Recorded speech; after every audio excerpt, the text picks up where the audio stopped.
Welcome to Trafalgar Square.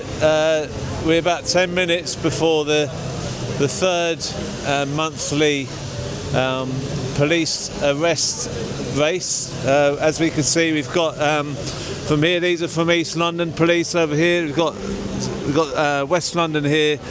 We've got South London over there, and representing the City of London, we've got City of London police over there. So we've got teams from different police all ready to go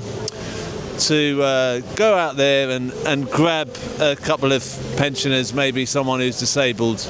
But anyway, the tension's mounting before this event. As I say, it's the third monthly event, this third monthly police grab, and they're very well prepared today. They're better prepared than they've ever been. In fact, I think we can see that they're in units of probably about 20 each.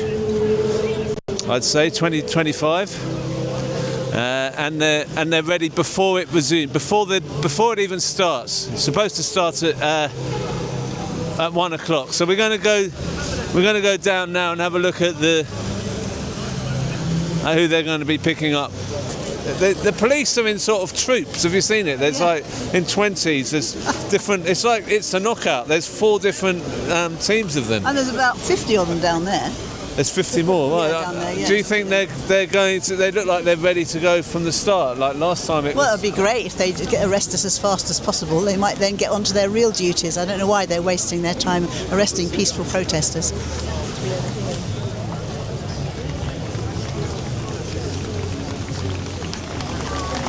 Everyone's clapping now because it's. I think it's.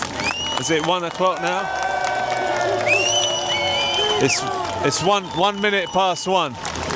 Oh, we've got some police coming already. 1 minute. They're much quicker this time. 1 minute past now. You're under arrest. You don't have to say anything, but it may harm your defense if you do not mention when questioned something which you later rely on in court. Anything you do say may be given evidence. Do you understand? Okay, for the purposes of the body one, you nodded when I asked you if you understood. Again, the defense is showing support for a prescribed organization under Section 13 of the Terrorism Act. Okay, the necessity of this arrest is to prompt and effectively investigate this matter and to ascertain your name and address. 1302, you're now under arrest for breaching Section 13 of the Terrorism Act, okay? So you don't have to say anything, but it may harm your defense if you do not mention when questioned something later alone in court, and if you do say may give evidence, okay? The necessity for your arrest is to confirm your name and identity and for a prompt and effective investigation, okay? Do you understand that, sir? Contrary to Section 13 of the Terrorism Act 2000, you don't have to say anything. It may have an effect if you do not mention later on in court. Anything you just say may be given evidence. It's necessary to ascertain your name and address without effect against investigation by taking it, okay? Are you going to walk?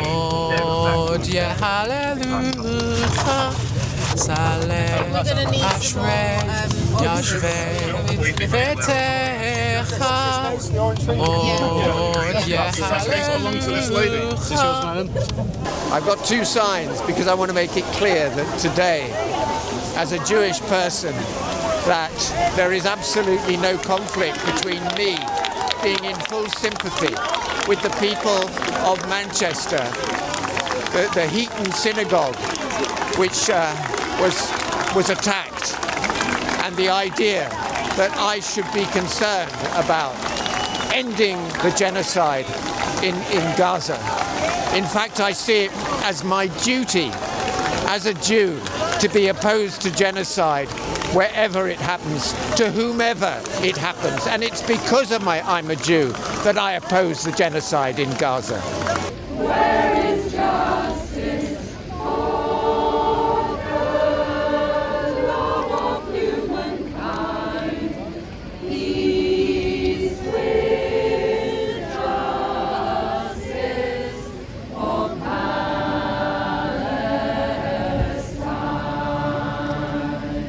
Mike Cushman's here. Mike, how are you doing? I'm doing fine. It's a bit cold down here, but it's not so bad. Have you done one of these before? I didn't know. No, last time I would have been here, but it was my grandson's birthday party, and that had to take priority. You don't sound like much of a terrorist if you're putting your grandson's birthday party first. No, I mean, we're doing this for our grandchildren. I mean, so they've got a decent world to grow up in. The Home Secretary was saying that this was not British to be protesting. What was your response to that? I think there's a very long tradition going back hundreds of years of Britain standing up against tyranny and standing up against authoritarian, arbitrary legislation. Go back, Peasants' Revolt, go back further. It's very British. Apparently she's dyslexic and there was some spelling mistake on the sign, and the two police people actually had a long conversation deciding whether they could or couldn't and it worked out wonderfully.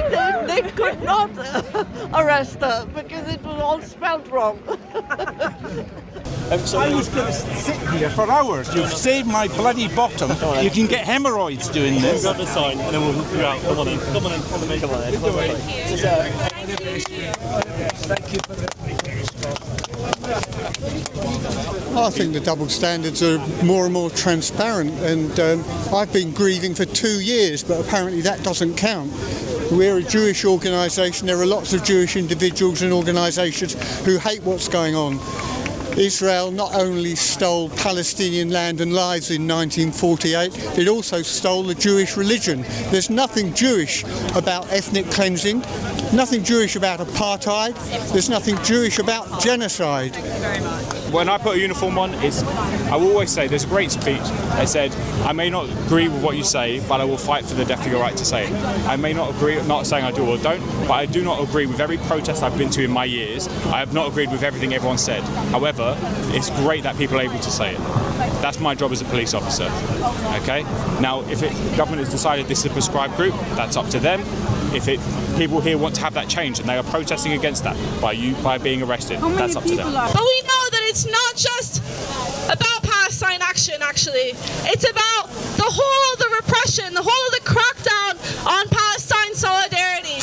We're seeing more and more people being arrested over ridiculous claims, right, of being anti-Semitic, of inciting racial hatred under public order offenses. Why does this happen?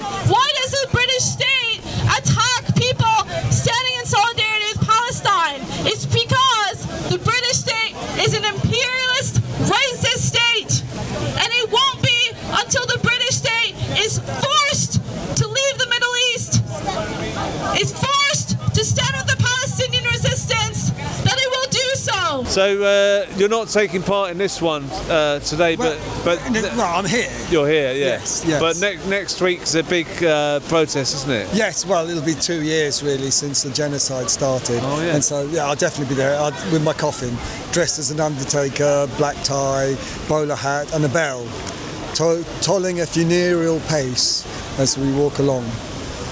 Because people need to be reminded that is a genocide. So this will be the biggest one maybe for quite a while, this march. Well, I certainly hope so. I think people are trying to make it the biggest one. They keep saying that make this the biggest one that has been since the 7th of October, yes.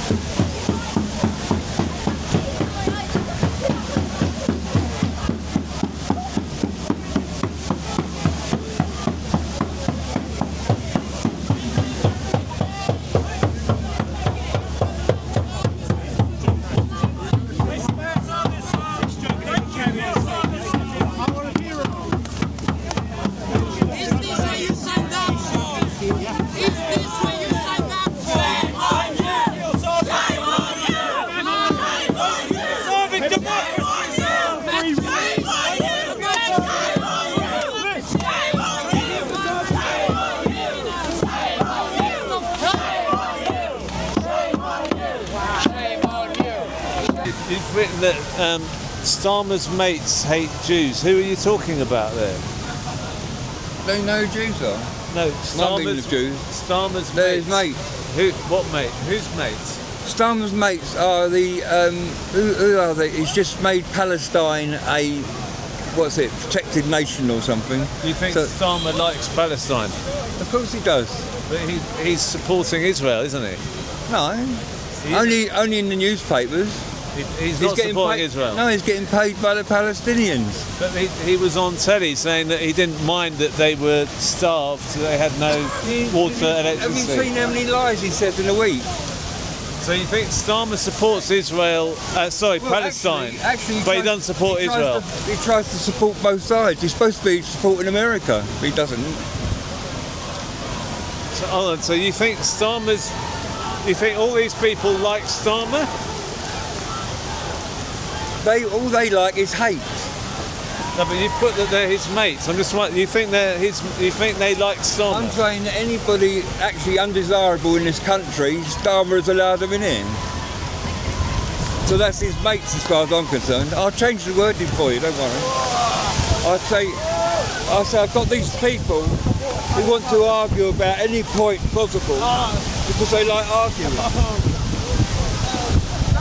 It's the anniversary of Cable Street today. It's the 4th of October 1936. And we just got police going behind you. So. Yes. So It's right, they just attacked me from behind before anyway. Can you tell us what your father was involved in stopping the fascists coming through Cable Street? Is that right? Yes, my father's name was Joe Jacobs, and he was the secretary of the local Stepney Communist Party at the time. And what is very, very important to say is that the Board of Deputies of British Jews, the Labour Party, and even the leadership of the Communist Party said to everybody, don't go, keep your head down.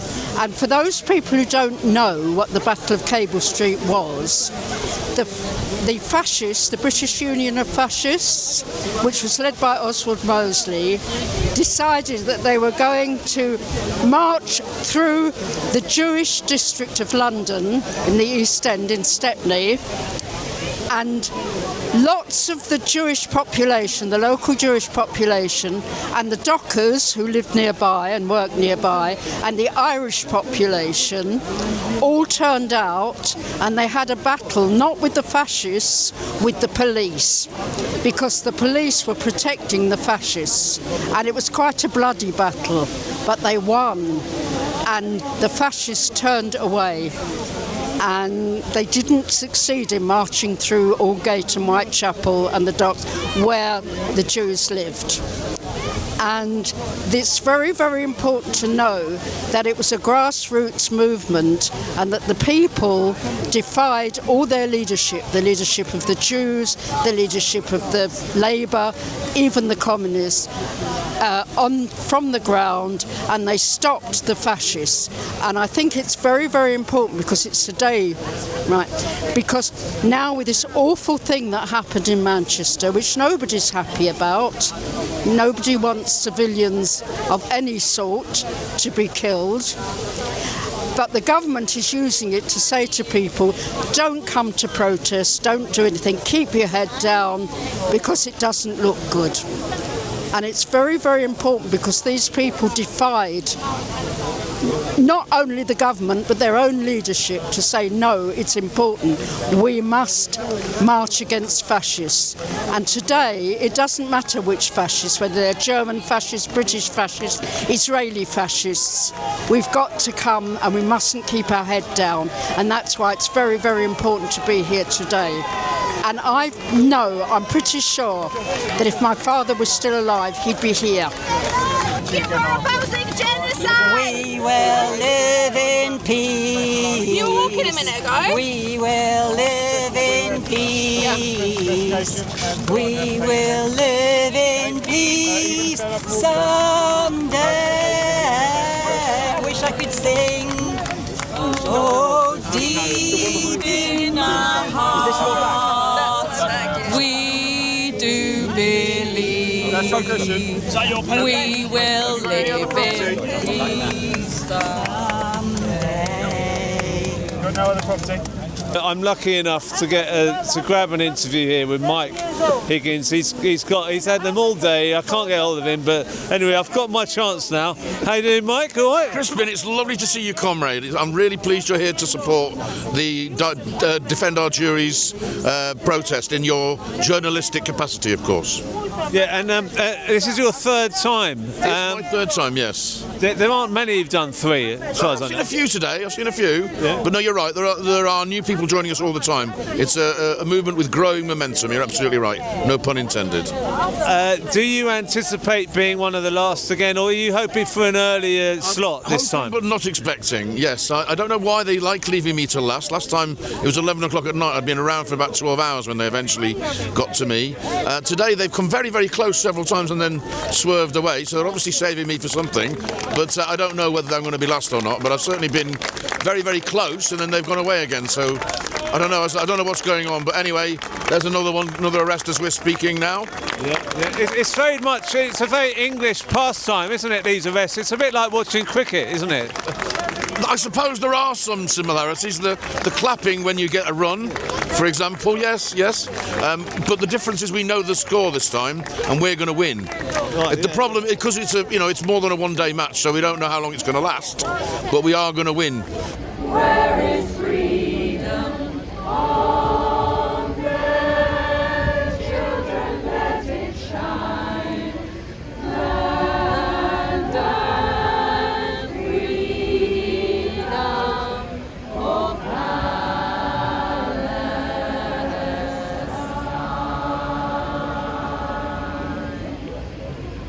I'm here to ask a question. I'm here to find out why the OAPs of the Cotswolds have been busting and imported into there are no one from the Muslim community willing to sit down here and be arrested. These are all white OAPs that have been busting, brainwashed into believing it. MK Where Ultra. are the normal people that normally come on the marches? Where are they? I know. I'm not being brainwashed. No, you ain't. I can see right through you, mate. Why was he getting heckled for raising the Union flag? What's the matter with what's the matter with him raising the Union flag? Because he's he raised it. I'll answer. He raised it. The question is, why are you here? That's the only question. Why are you here? We're here to protest the genocide. Well, this is because of You're you, here not to because of cause me. Mate, trouble. they're burning guy there comes near me in my personal space, I will take his head off. I'm just letting you know. Because of what he's got in his bag. That's not. That's not a threat. Put his hand in his bag. Yes, I heard it. I've got to bring this up. It's like he just made threats to kill. I said I'd defend myself if he came near me. That's still yeah, threats to kill, that's called, yeah, that's called defending yourself. Guys coming up to me behind me. I'm going to follow him. It's alright, Dan. Lock him up. Plead non guilty, and then you'll be set free in about 6 months' time. Yeah.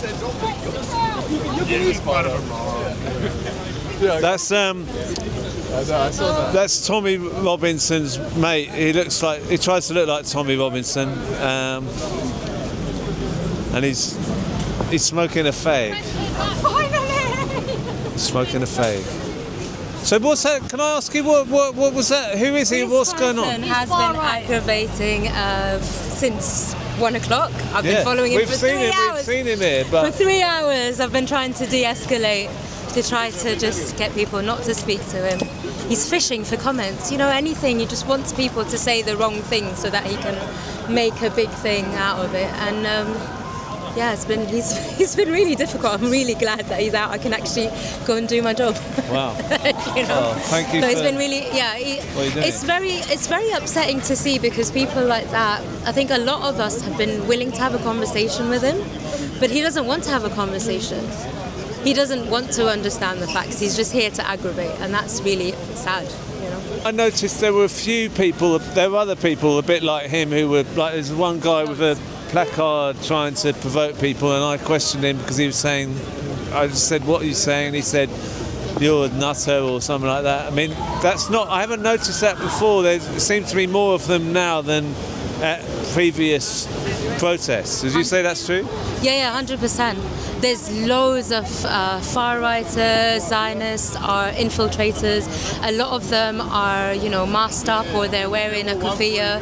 But we know them because we see them on the streets, so we know them. Some of them are, they're new. We've not seen them before. Like this person, I've not seen before. But he was here. He's been, saying hi to mates as he's walking by because I've been following him. So yeah, there's a few about today, which is very different today. Yeah, very different. Yeah. It wasn't like this last time or the time before.